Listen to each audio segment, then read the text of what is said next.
தெரிஞ்சிருக்கும் நான் என்ன பண்ணிட்டு இருந்தேன் அப்படின்னு. இப்போ ஒர்க் பண்ணிட்டு என்னோட முதல் அடையாளம் என்ன அப்படின்னா இல்லம் தேடி கல்வி. என்னன்னு நான் எதுக்காக இதை சொல்றேன் அப்படின்னா, உங்களுக்கு எந்த வாய்ப்பு கிடைச்சாலும் அதை ஃபர்ஸ்ட் நீங்க யூஸ் பண்ணணும். ஓகேவா?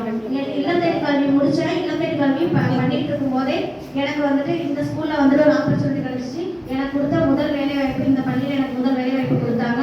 நான் இந்த ஸ்கூல் வந்ததுக்கு அப்புறம் நிறைய கற்றுக்கிட்டேன். ஒவ்வொரு டீச்சர்ஸ் கிட்டே இருந்தும் ஒவ்வொரு விஷயத்த நான் கற்றுக்கிட்டேன்.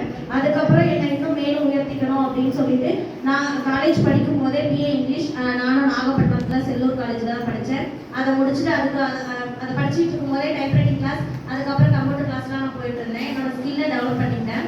அதுக்கப்புறம் நம்ம ஸ்கூலில் ஒர்க் பண்ணிட்டு இருக்கும்போது எனக்கு அடுத்த அடையாளம் இது. ஏன்னா இப்போ நான் டிஎன் மாடல் ஸ்கூலில் அலுமினியன் என்கேஜ்மெண்ட் மென்டாரிங்கில் ஸ்டாஃபாக ஒர்க் பண்ணிட்டு இருக்கேன். மாடல் ஸ்கூலில் ஒர்க் பண்ணிட்டு இருக்கேன். மாடல் ஸ்கூலில் நான் எதுக்காக யாருக்காக ஒர்க் பண்ணுறேன் அப்படின்னா, என்னோட போஸ்ட் வந்து நான் CCAA career guidance cum alumni associate. யார் அப்படின்னா, நீங்களாம் எந்த அளவுக்கு படிச்சுட்டு இருக்கீங்க சொல்லுங்க. நான் மட்டும் பேசக்கூடாதுல்ல, நீங்களும் பேசணும். எந்த அளவுக்கு படிச்சுட்டு இருக்கீங்க?